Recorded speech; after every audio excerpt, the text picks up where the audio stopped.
Okay, good afternoon. Welcome to our webinar on transforming the prevention, early detection, and treatment of pancreatic cancer. I'm Dr. David Fine, the founder and medical director of Princeton Longevity Center. We're very excited to have you take the time to listen in, and I think you'll find our discussion today helpful and informative. We're going to leave some time at the end of our discussion for some questions and answers. So if you would like to submit those online during the webinar, please feel free to do so, and we'll get to as many of those as we can at the end. At Princeton Longevity, our mission is to identify and bring to our patients cutting-edge technology in preventive medicine. In that regard, we are very pleased to be able to partner with Dr. Diane Simeone and have her expertise on our webinar today. Just to introduce her, Dr. Simeone is a renowned surgeon specializing in pancreatic tumors and a leading researcher in the field. She's a professor of surgery at the NYU Grossman School of Medicine and is the director of the Pancreatic Cancer Center at NYU Langone's Perlmutter Cancer Center, where she's also the associate director of translational research. Dr. Simeone has published more than 200 studies in leading medical journals, and if I were to try to list all of her leadership positions in prestigious scientific and pancreatic cancer organizations, I think we would probably take up all the remaining time we have for this program. So suffice it to say, we're very pleased to have one of the leading experts in pancreatic tumors with us today. And Dr. Simeone, thank you for joining us. Now, it's a pleasure to be here, and very excited to partner with Princeton Longevity. Congratulations on all the important work you do in keeping people healthy, and that's certainly going to be our focus today, centered around pancreatic cancer. Terrific. Well, and while pancreatic cancer is not really the most common of cancers, I think its reputation for being so difficult to successfully treat it has made it one of the most feared, at least. And the long-term survival rate for this disease, unfortunately, I think still remains in the single digits, while for many other cancers, the survival rate has been steadily improving. What's your take on what makes pancreatic cancer so different from other cancers in that regard? Yeah, so that's a question that's always been at the back of people's minds. Why is it so difficult, first, to detect early, and two, why is it so refractory to the treatment that seems to work so effectively for other kinds of cancers? So first, it is tied to its anatomy. The pancreas sits in the back of the abdomen. It's hard to find. It's not an organ that's easy to access with a scope, and so it doesn't lend itself to easy surveillance. For reasons that we incompletely understand, pancreatic tumors have a propensity to spread and metastasize quite early. So if you look at the data that's out there, and even earlier stages of pancreatic cancer, the survival rate is still low, even with surgical resection. And so it's really one of the major cancers where the survival rate still is in the single digits. It's between 9 and 10%. And what that tells us is that we haven't really tackled it the way that we need to tackle it. And so we're about trying to change the approaches that we're going about to diagnose and treat pancreatic cancer. Mm-hmm. And are there any specific symptoms that patients should be on the lookout for that might be an early warning sign of pancreatic cancer? Yeah, so it's very important to educate the public about what are the signs and symptoms of early pancreatic cancer. Unfortunately, most of the time the disease is picked up when it's in the later stages, but certainly the things to be on the lookout for are upper abdominal pain, especially if it radiates to the back, unexplained weight loss, jaundice or yellowing of the eyes. The bile duct goes right through the head of the pancreas to drain bile into the intestine. And so it's in a position that if there's a tumor in the head of the pancreas, it can put a squeeze and partially block the bile duct and cause backup of bile and jaundice. Other less common presentations are acute pancreatitis, an episode of unexplained acute pancreatitis that isn't due to heavy alcohol use or gallstones. You should start thinking about, is there a mass that might be causing the pancreatitis? Another important one for people to know about that perhaps is not appreciated as much as it should be is new onset diabetes, especially if it's associated with weight loss instead of weight gain. Now, there's some interesting data that's come out of the Mayo Clinic where they had a captured audience in Olmsted County, where they took patients who were actually diagnosed with pancreatic cancer and looked back over time and found that if you looked at patients either fasting blood sugar or hemoglobin A1C, that was elevated sometimes as much as 6 to 12 months before someone clinically presented with a pancreatic cancer. So hemoglobin A1C is something we're now building into our algorithms for early detection. Interesting. And who are the typical patients that you end up seeing with new onset pancreatic cancer? So more patients than not are a little bit older, typically patients in their 60s and 70s that come in with a new diagnosis of pancreatic cancer. But we definitely do see patients younger than that. An important thing, and I know we're going to delve into it, is understanding that some patients are at heritable risk for pancreatic cancer, especially if patients come in at a younger age. So that's the typical age range, but I've seen patients from as young as their 20s to into their 90s that present with diagnosis. The tough part is about half of the patients that I see in clinic with a new diagnosis of pancreatic cancer, I don't know what the cause of the pancreas cancer is. So we know that smoking is associated with pancreatic cancer. That accounts for about 25% of cases. There is a link with diabetes and obesity, and there's a heritable risk. But I still think we have a lot to learn about what puts the majority of patients at risk. Mm-hmm. And in terms of treatment, anything that we're making progress on in treating pancreatic cancer these days? Are there any new treatments coming down the road that you think our listeners might be interested in? Yeah, so certainly the chemotherapy regimens to treat pancreatic cancer have gotten better. We've been able to move the survival rate for patients with advanced pancreatic cancer forward 6-8 months. So that has been an advance, but clearly not the advance we're looking for. What we have now begun to realize is that not all pancreatic cancers are the same. There's actually a fair amount of molecular diversity of pancreatic cancers. And so one thing we've really been pushing and is now becoming a national standard is to do genetic testing of all pancreatic cancers so that we can look at the molecular signature in the tumors. Probably about a quarter to a third of patients with pancreatic cancer may have what we call an actionable mutation, where it would change how we treat them, where we would give a targeted therapy that specifically targets their cancer. As you may know, there's been huge advances with the use of immunotherapy for cancer. We've heard about breakthroughs in the treatment of melanoma and lung cancer. Those same breakthroughs haven't happened yet in pancreatic cancer.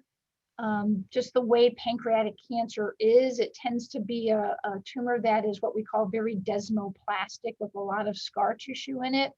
And it is a tumor in which the immune cells don't function very well.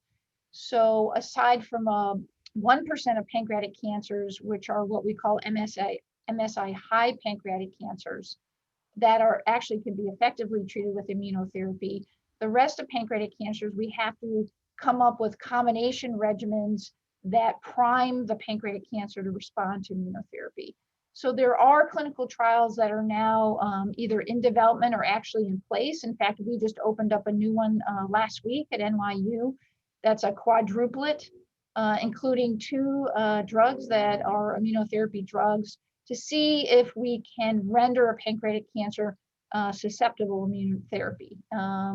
And so I think there's a lot of stuff coming down the road that's going to change outcomes from a therapeutic standpoint for pancreatic cancer. One effort I just want to mention is something I've been heavily involved with is something called Precision Promise, and that's been in partnership with the Pancreatic Cancer Action Network. It's a whole new clinical trial platform for patients with metastatic pancreatic cancer. And that currently involves 15 centers around the country, including, of course, NYU, where we partner with the FDA, and we have a consortium of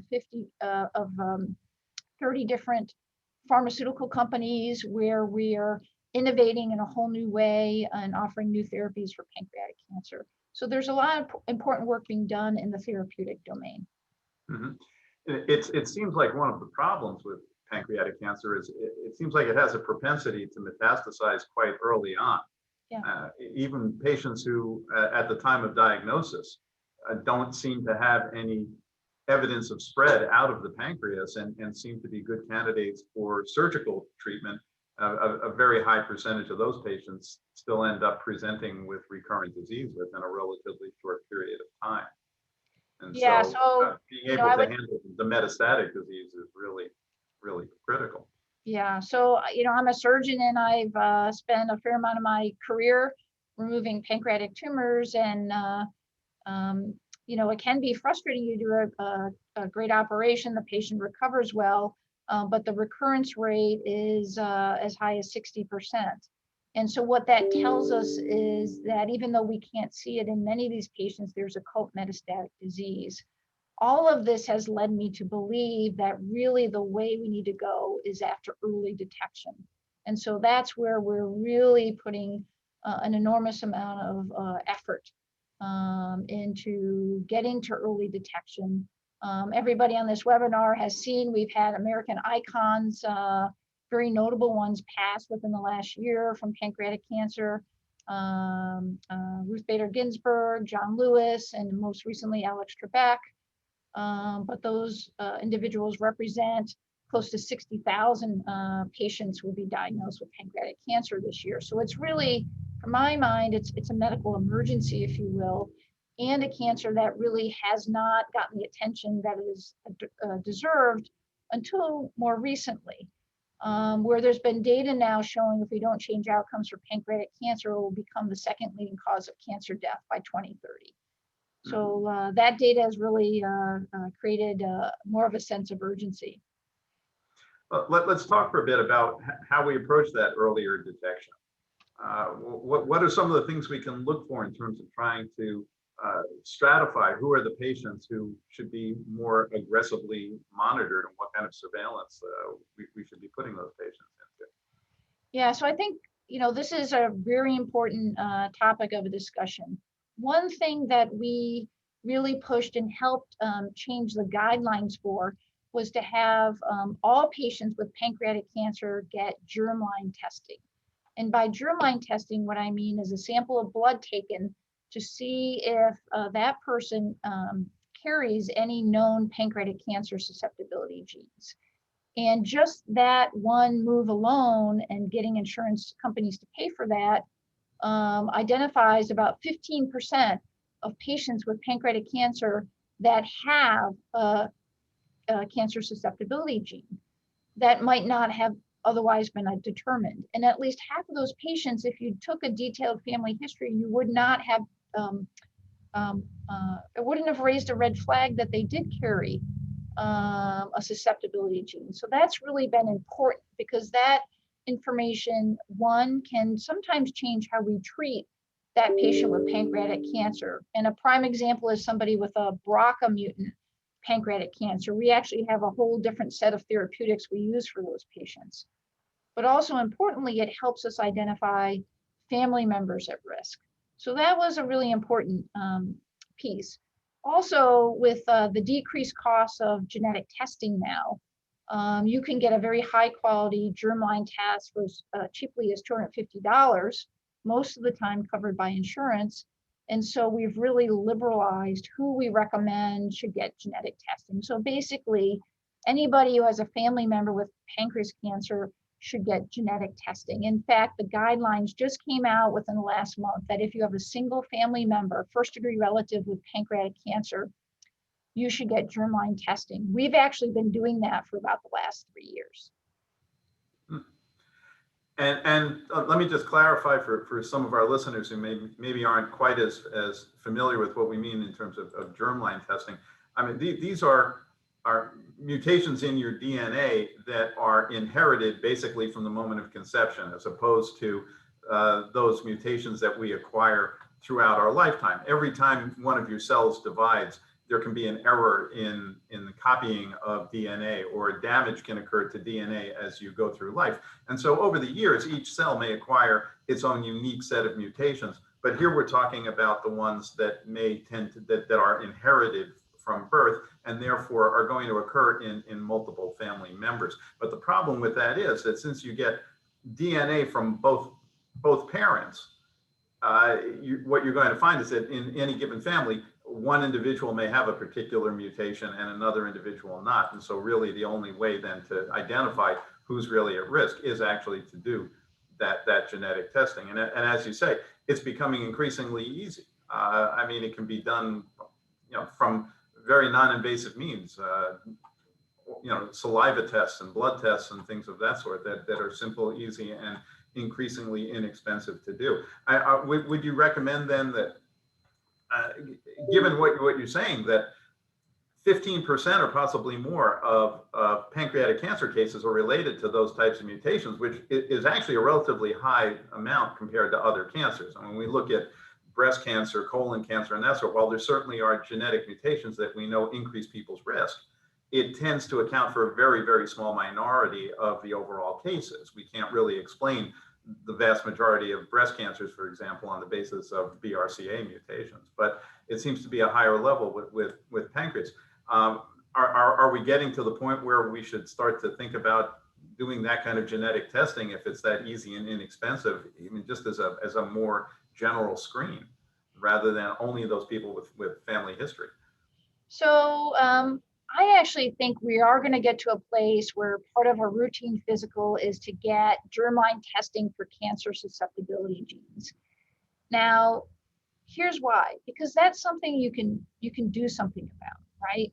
We know if we identify that someone is at increased risk of cancer due to a genetic mutation, and again, we talk about BRCA1 and 2, but there's about 15 genes that have been identified to be linked to pancreatic cancer risk. And some of these genes are also linked to risk for other cancers, breast cancer, colon cancer, melanoma, et cetera. So you can imagine a day where that's done routinely. And it's interesting, a couple of states actually have projects where they offer free germline testing to inhabitants of their state. It's part of, I know of the Healthy Oregon Project, for example, where that's routinely done. So it is a balance of how much people want to know, but from my perspective, knowledge is power. And certainly until we get to the point where this is routine for the population, certainly for anybody that has anybody in the family with pancreas cancer, this is pretty low-hanging fruit as a place to start. Now, I will tell you that not all families that have pancreas cancer in them, when we do the germline testing, will there be a positive result? And why is that? It's only positive, again, about 15% of the time, and that's because we have not yet found all the genes that cause pancreatic cancer. And we'll talk a little bit later about an effort we have afoot to try to address that, called the PRECEDE Consortium. But certainly in our center, where it's one of the largest high-risk clinics in the United States for pancreatic cancer, we collect blood on all of our patients and we store it because we know in the future we are going to be identifying new pancreatic cancer susceptibility genes, and so we want to be able to retest. And certainly, I can tell you right now, I know of 2 new genes that are working their way through the system that have been published in papers, but haven't been incorporated in panels yet. Mm-hmm. So this is a very active area of investigation, and something that I would recommend that people get plugged into a center where there's a lot of expertise, so they can be aware of the cutting edge research in the area. Mm-hmm. And so let's take a situation where somebody's diagnosed with pancreatic cancer, and we then are suggesting that they have other family members screened for those mutations. At what's the age at which you would suggest doing that? I mean, should if they have young children or young adult children, at what point should we start to be looking for this? So the age factor is an important one to know about.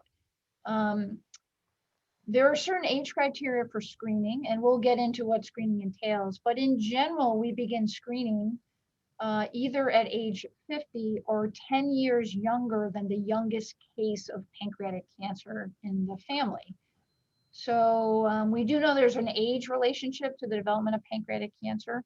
And so those are our current guidelines that we've developed, but certainly we're still learning about adjusting those guidelines as we accumulate more data. People ask if they know the family has a mutation, when should children be tested? And for most of these mutations, the testing doesn't need to happen until young adulthood when children are really ready or required to do something about it. There are very few mutations that need to have action during childhood or teenage years. But certainly, if we take an example of a BRCA mutation, certainly testing women and men in the family in their 20s makes sense. Mhm. And it's not that difficult at this point for people to get this kind of testing done. I mean, this should be pretty much generally available in pretty much any primary care physician's office. I mean, are these mutations in any of the panels that people can manage to get on their own at this point? You're right, it is generally available. I find part of the issue, and I just saw a patient in clinic yesterday that said they asked their primary care doctor about getting such a test, and their doctor said there's no need, there's no reason to do it. It won't be of any benefit. So I think we still have a ways to go to educate physicians about the latest data, about the value of testing and screening. And maybe just to touch on that point, there's now 2 studies, one in Europe and one in the US. So if patients are at elevated risk and in a screening program, if they were to develop a pancreatic cancer, the cancer is usually identified at a much smaller size and can be surgically removed at least 90% of the time with a high success for long-term cure, which, again, the numbers are small, but the numbers that have come out so far are in the 70% range. Certainly that is much different than the numbers that we see now, right? Where only about 15% of patients that come into a clinic with a new diagnosis of pancreatic cancer are even candidates for surgical resection. And even when we are able to remove the tumors, they're still bigger when we find them routinely. And again, the 5-year survival rate currently, if you get a surgical resection for pancreatic cancer, is 30 to 40% at the best. Mm-hmm. So we do know that screening can be of value. It'll allow more patients to get resection. It's going to downstage the tumors. And I think with this increasing effort, we will be able to generate the data set that screening saves lives. Yeah, excellent. And we've been doing at our center, we've been doing genetic testing now for several years. And our problem with it has been that a lot of what you look for in the genetic tests, especially the ones that you see sort of advertised directly to patients, oftentimes things that are not very actionable. I mean, and for example, I mean, it's lovely to know where your distant ancestors may have come from, but that and knowing whether or not you rapidly metabolize caffeine are just not things that are likely to have much outcome and much of a change in the outcome of your medical care or your health. But these are things that are really actionable. The nice thing about looking for these sorts of conditions is when we identify people who are at higher risk, we can actively do something then to try to change what ends up happening with them. So why don't we talk about that for a bit? So once we identify those people who are at higher risk, what are your recommendations for what we do with them? Yeah, so I just want to circle back to one point where you said individuals can go to their primary care doctor or internist and get testing, and it's true. But I have found that patients need more information than perhaps a primary care doctor or internist might be able to afford. Mm-hmm. And so just to let everyone know, there are centers, for example, like ours, where we have a genetics counselor embedded in our clinic. And so we can help interpret the results. Certainly, if the results are negative, that's great, but I just want to make sure everybody in the audience knows that doesn't mean that your family might not carry a pancreatic cancer susceptibility gene, because we don't know what they all are yet. So kind of getting to your follow-up point, we've talked about genetic testing, but an important part of the algorithm is actually screening your pancreas, right? So the genetic testing will let us know if someone carries a susceptibility gene, but we see plenty of people that testing is negative, but they still have had 2 or more family members that have had pancreatic cancer. And so currently we do pancreatic screening if someone has 2 or more family members with pancreatic cancer, or if they have one of the mutations that's associated with pancreatic cancer risk and a first or second degree relative with pancreatic cancer. And an important point again to make is if someone has a mutation that might put them at risk for other cancers besides pancreatic cancer, then we might increase screening of their colon or mammography or things like that. So, we try to, be comprehensive in our approach. For imaging of the pancreas, there are really 2 modalities that we're currently using. A high quality dedicated pancreatic MRI with an MRCP and endoscopic ultrasound or EUS. Now, typically we would start with an MRI MRCP, and the MRCP part is part of the MRI exam, but the MRI is specifically done where they outline the pancreatic duct and all the little branches, because what we're looking for are subtleties, small things that are abnormal. So we usually start with an MRI MRCP, and if that looks okay, then the next year we would get what's called an endoscopic ultrasound, also known as an EUS. And that's an upper endoscopy procedure where the patient comes in, gets an IV and sedation, and a scope with an ultrasound probe at the end is inserted into the mouth, down into the stomach, and the pancreas lies right behind the stomach. So individuals who are advanced endoscopists with expertise in this procedure, and we have 3 people in our program that are dedicated to just doing this for our patients, do a careful, detailed examination of the pancreas, and again, looking for any small mass or subtlety that they find in the pancreas. And so the current algorithm is to alternate those tests with just 1 test a year, MRI, EUS, and then alternating. But I suspect as we develop more advances in imaging, that those algorithms, may change, but that's currently the state of the art. Mm-hmm. What's your experience been then when you're doing that sort of screening? How many patients are you picking up, or who have early stage cancer? Are you finding it at earlier stages? What ends up happening with their outcomes? Yeah, so it's an important point that I try to make to our patients is even individuals who come in our clinic who are at elevated risk and we put into a screening program, the chances are that they are not going to get pancreatic cancer, right? So for most of the patients, there'll be an increased risk, which may range from somewhere to 7% to perhaps up to 15 to 20% at the highest level. We just looked at our experience here at NYU. I've been in NYU for 3 years. I was at University of Michigan for 20-something years before that. But in our program here at NYU of several hundred patients, we have identified 3 patients in the last 2 years with a new either pancreatic cancer or a dysplastic lesion that hadn't turned to cancer yet. So we had either stage 1 pancreatic cancer, or we had 1 patient that had a cystic tumor that had dysplasia, but had not turned to cancer. So I consider these kind of data a success, and that's exactly what we're trying to do. Find very small stage 1 pancreatic cancers, or perhaps the step before that where there's an abnormality that needs to come out that hasn't turned to cancer yet. Mm-hmm.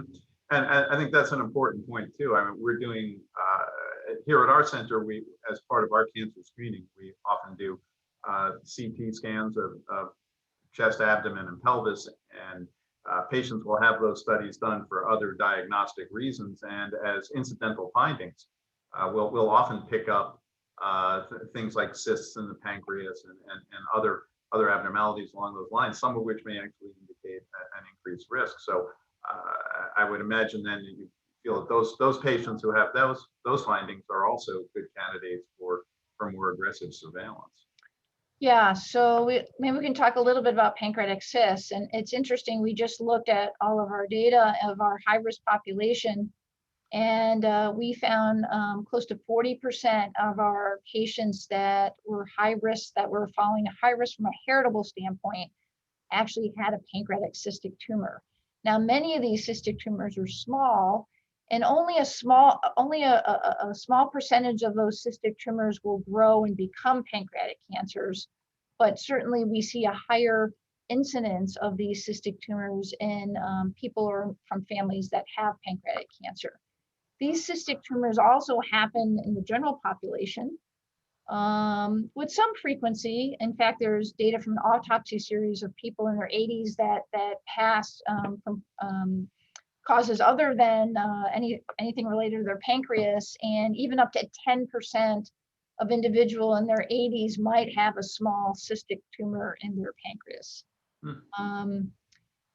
It's interesting, the one patient in particular, we were screening, and she had a small cystic tumor in her pancreas, and she was scheduled to get her follow-up screening, which did get delayed by about 3 months because of COVID and a delay in coming in, although we were encouraging all our patients not to delay their screening.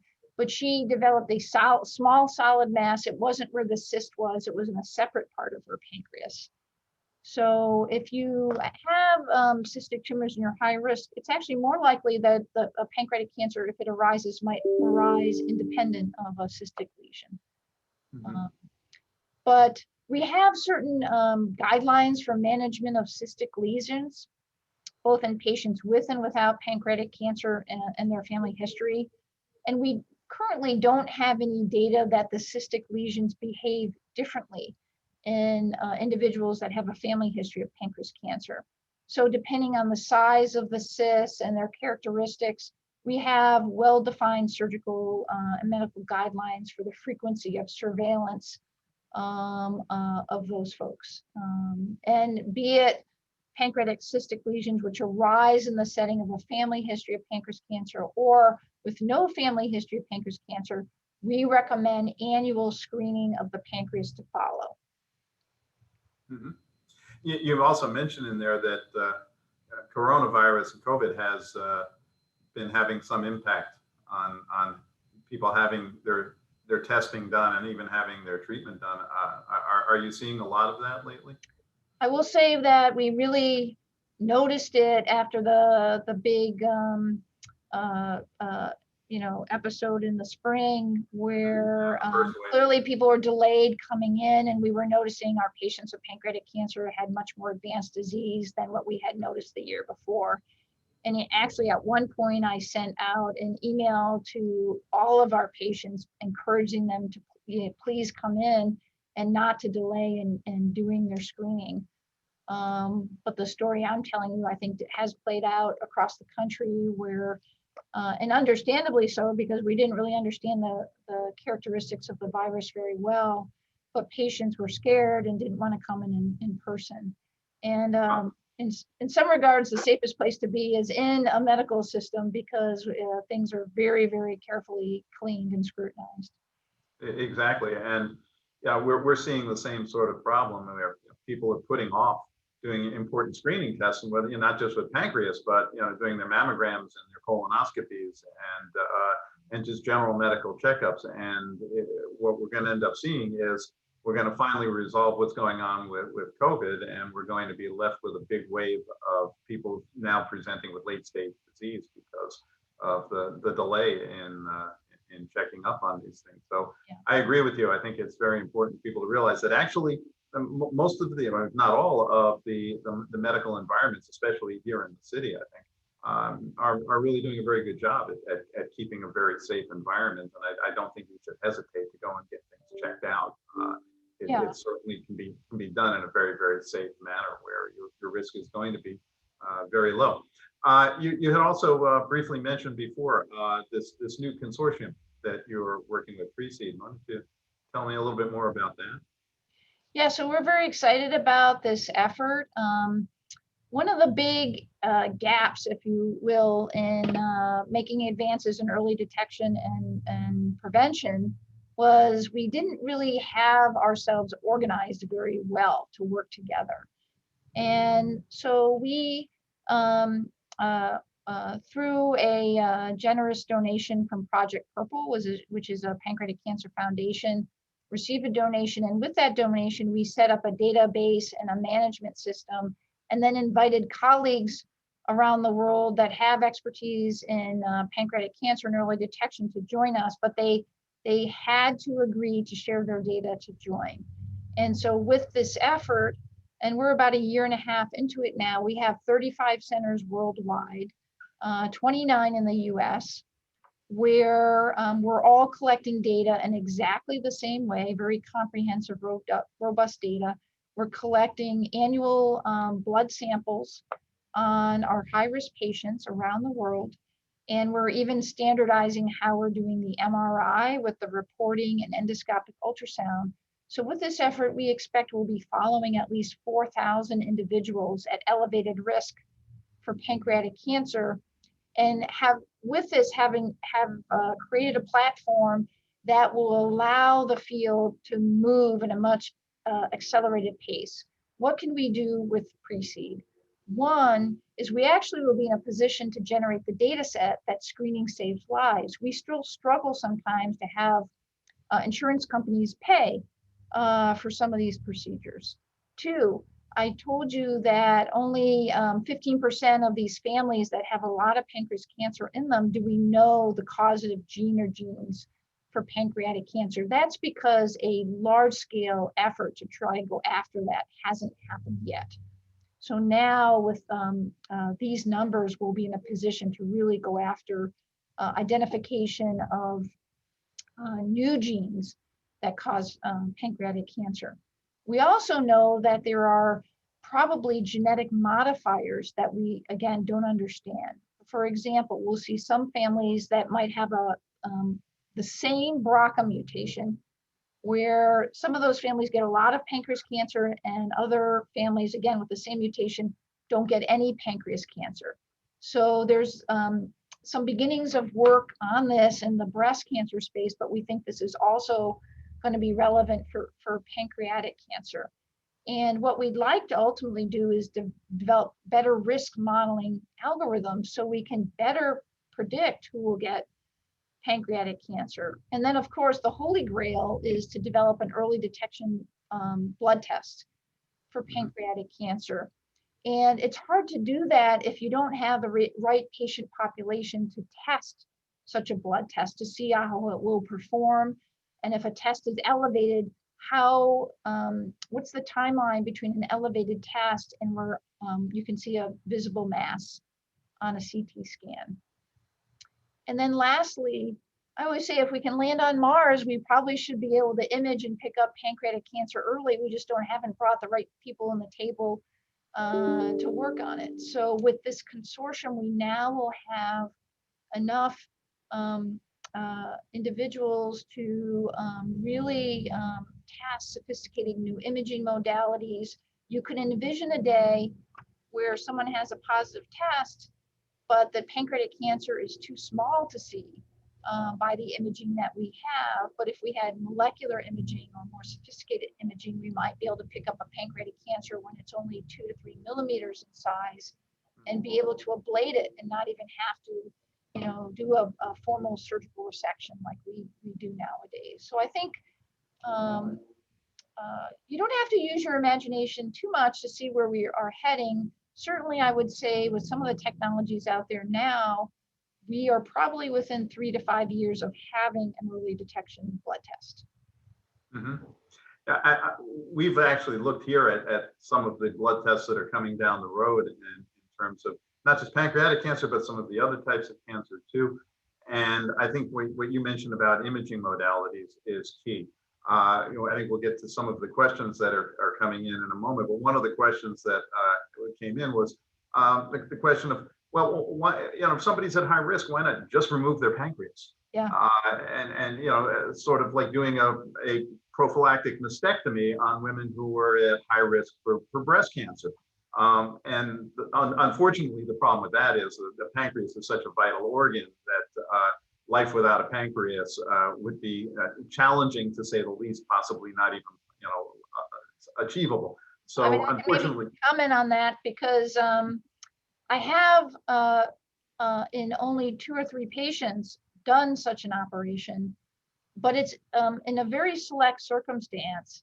And these were individuals that had a genetic mutation that causes hereditary pancreatitis. Mhm. And there the risk of pancreatic cancer approaches 60% over the course of one's lifetime. I'll give you one specific example. I had a patient, man in his 40s, and he had 3 brothers that all died in their 40s. Mhm. Pancreatic cancer, and he had an abnormal pancreas with a lot of fibrosis, and it was hard to look for something small. So there we made the case that a prophylactic total pancreatectomy made sense. But that being said, you need your pancreas to make insulin and digestive enzymes, and while you can live without a pancreas, we can replace those things. It does have a significant impact on quality of life. So it's not something that we undertake lightly, nor do we recommend to be done routinely. It kind of gets back to one of the points you were making earlier, David, about where all this kind of testing should happen. And from, really the recommendations are that anybody who's at elevated risk should get their care embedded in a multidisciplinary clinic where there's expertise, so that if an abnormality were to be found, you have a team of experts that helps sort out, what should be done. Is a biopsy the right thing? Is a surgery a right thing? Is it okay to watch something? These are all important decisions that you want to have made by experts, and that's why we recommend that. And what we're trying to do, for example, with PRECEDE, is to standardize those kind of that kind of decision making across the country and frankly across the world. Mm-hmm. And I think, though, again, what I was saying was the imaging part of this, though, is going to be very important, because one of the concerns that I've had about doing some of these blood tests and for example, genetic tests, so that's what we end up with a test result that says it looks like there's a high likelihood that you have cancer X. And we take a look at that organ and we don't see anything specific, whether it's pancreas or whether it's colon, whether it's breast. Now, what do I do? I have a patient who's either going to be living with a very, very high level of anxiety, or I'm faced with the question of, do we remove the entire organ? If a blood test says you're likely to have pancreatic cancer and we can't see it in an imaging study, do we end up actually then saying, let's do a prophylactic pancreatectomy? And maybe that test was right, but maybe the quality of your life ends up being dramatically changed by something that might not have affected you for another 20 years or later. And when we're talking about a disease that often happens later in life. Yeah, I think that's where I can assure you none of the tests that are out there are mature enough to guide clinical decision making at that level as of yet. Yeah. And again, I've seen a number of questions coming in here too about along the lines of, do you recommend this sort of enhanced surveillance and aggressive screening in somebody who has a positive family history, even if they've had genetic testing, whether they had it or the patient who had pancreatic cancer had the genetic testing and did not see any germline mutations? Yes. So that there's 2 important groups that need screening.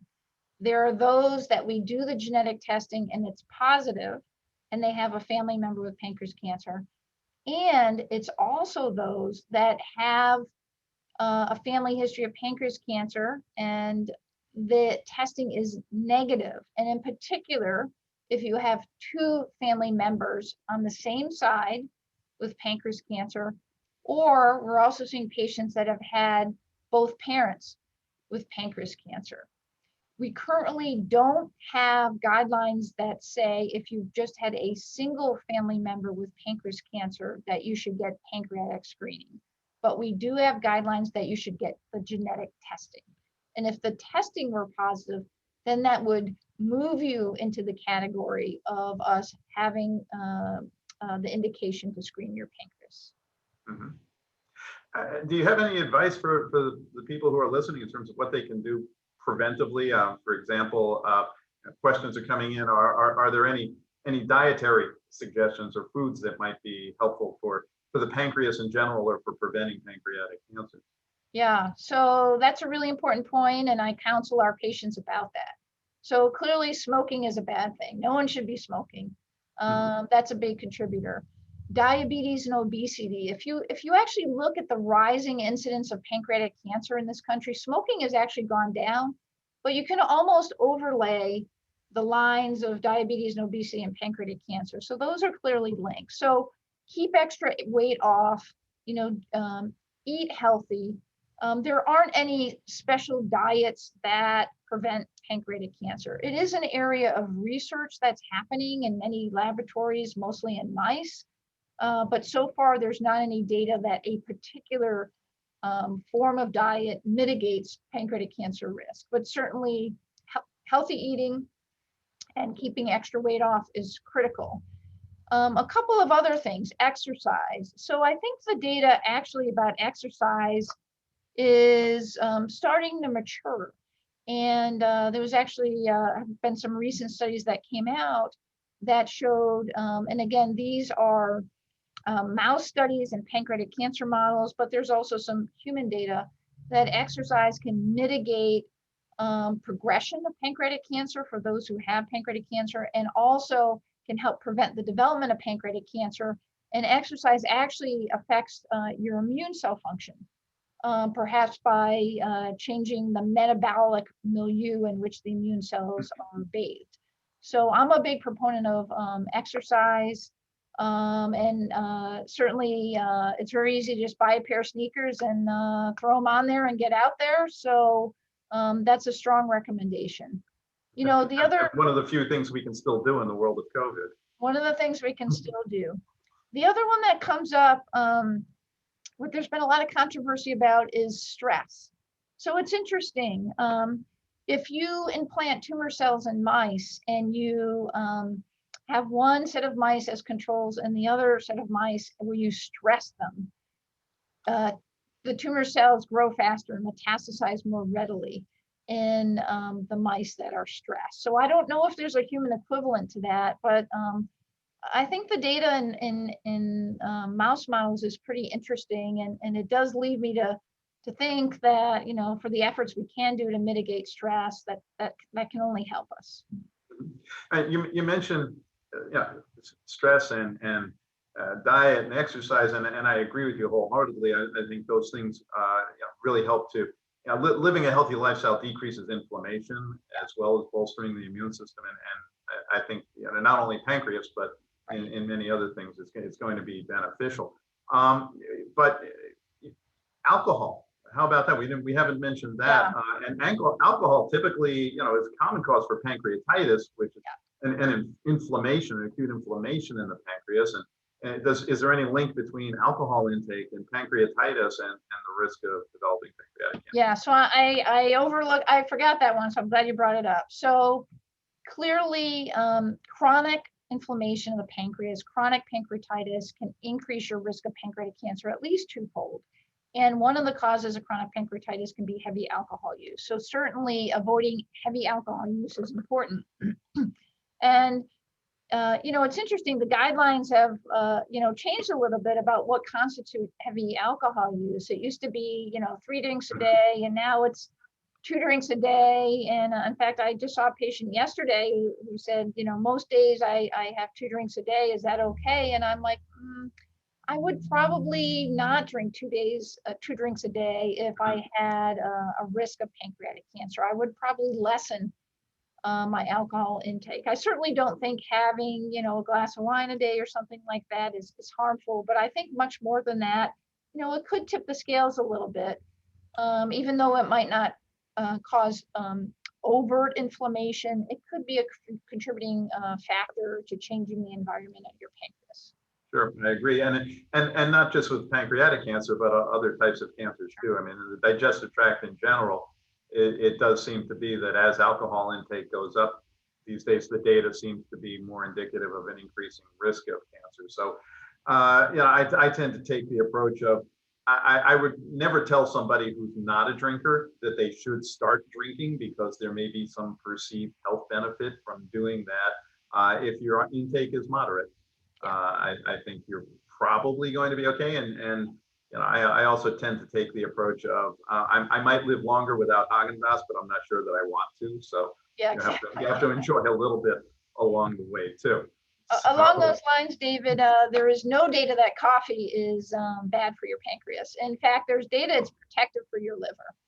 Of course, within moderation, but certainly no harm to 2 to 3 cups of coffee a day, and certainly it can enhance your alertness and task performance. So right, and also it seems to have a fairly good level of antioxidants in it in general too. So maybe some other benefits from it. One of the questions that has been coming in fairly frequently as we're talking here too, though, is there seems to be some concern about people saying, yeah, where exactly can I get this testing done? And as you mentioned, you know, going to your primary care doc may be okay, but I think a lot of people have that experience of, if their doc doesn't have a ready way in order to do it, they tend to either kind of poo-poo it or dismiss it, or just not make it all that easy. Are there ways to get this kind of testing done, and if on their own, and if not, what specifically should they be asking their doctors to do? Yeah, I think there's certainly most comprehensive cancer centers have cancer genetics. Certainly anyone here in the area can feel free to reach out to our program. We have full-time genetics counselors in our clinic, and certainly, and this was accelerated with COVID, we can also do virtual visits or in-person visits, and we'd be happy to do that for any the individuals that are part of Princeton Longevity.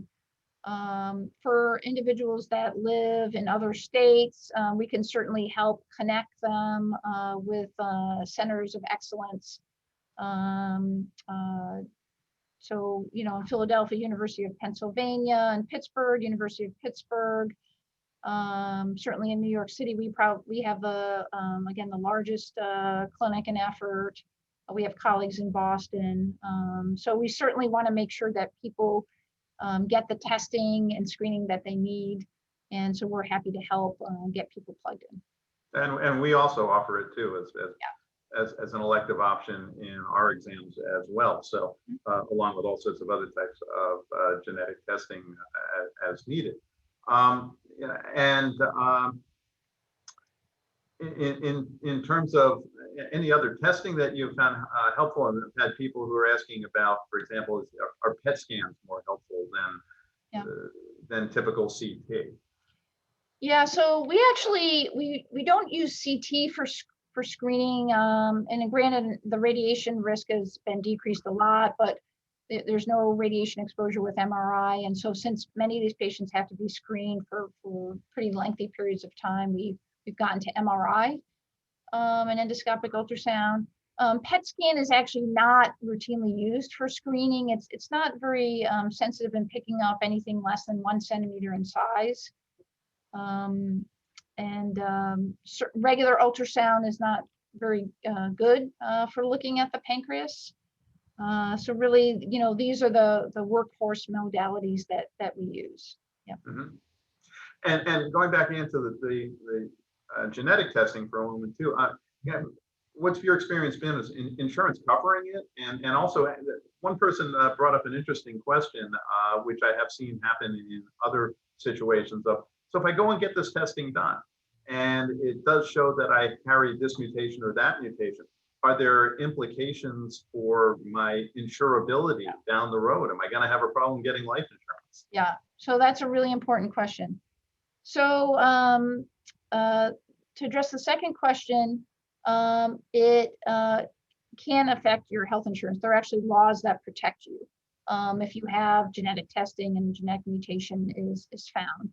The one area, and this has only come up very rarely, is life insurance. I've had 1 or 2 patients say that it's become an issue with them getting life insurance. It shouldn't, but I typically recommend for folks just to make sure they have life insurance before they get tested, just to be Sure. The insurance business is pretty tricky. It's a kind of a moving target. But certainly you cannot be discriminated against for health insurance if you get genetic testing and a mutation is found.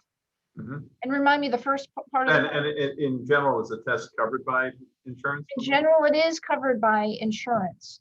Again, anybody who's got a family history of pancreatic cancer with 2 family members. Also, if there are other cancers in the family that would suggest that you might have familial risk, a lot of breast cancer, ovarian cancer, colon cancer. Now the guidelines were just passed for anybody who has a first-degree family member to get genetic testing, so that should be covered by insurance.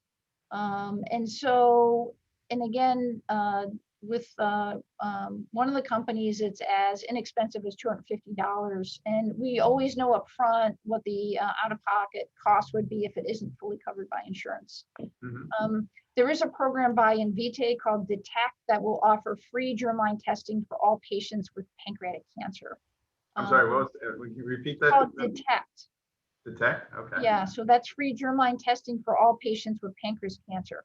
But honestly, all insurance companies should cover that because it's now part of routine guidelines. One of our attendees is actually a primary care doctor, just wrote in to ask how he can offer this, or she can offer this in their office. Are there any other particular companies that you'd recommend for doing specific germline? Yeah, there are several companies, Invitae, Myriad, those are kind of the 2 big ones, but there are certainly several companies out there. Mm-hmm. 23andMe is while they offer a genetics product, that's not felt to be at the grade needed for the kind of testing we're talking about. The other thing I wanted to mention about PRECEDE, and one of the things we think is important of trying to have patients who are familial risk being seen at a center of excellence, is because we are trying to change the paradigm. Having patients followed in centers where we can collect data and do research is really, really important. So I think this is one of those things that, going to a center, and again, there are 29 centers in the US that are part of PRECEDE, where your data will be analyzed. You will help us get to the solution, because in the end, it's really a partnership between those of us who are doing clinical and basic science research and patients and individuals at elevated risk. And we can't really solve the problem without partnering with our patients and solving it together. Absolutely. I think it looks like we're coming about to the end of our time. I'd like to thank everybody who's joined us today. We're going to post a recording of this on our website. You'll also be getting a link emailed to you where you can access that recording. If you'd like to share that with anyone, please feel free to do so. Any of the questions that we haven't really had a chance to get to, we'll also post some answers to those, or if appropriate, we're happy to contact you directly. You can reach us at by email. I'm on our website, dfein@theplc.net, or you can simply send in an inquiry through our website, PrincetonLongevityCenter.com. I'd be happy to try to field any other questions that you might have on the topic today. And I'd like to thank everybody for joining us. Thank Dr. Simeone for her time and expertise, and found it very interesting and informative. Thank you, everybody. Thank you, David. Great. Take care. All stay well. Bye-bye.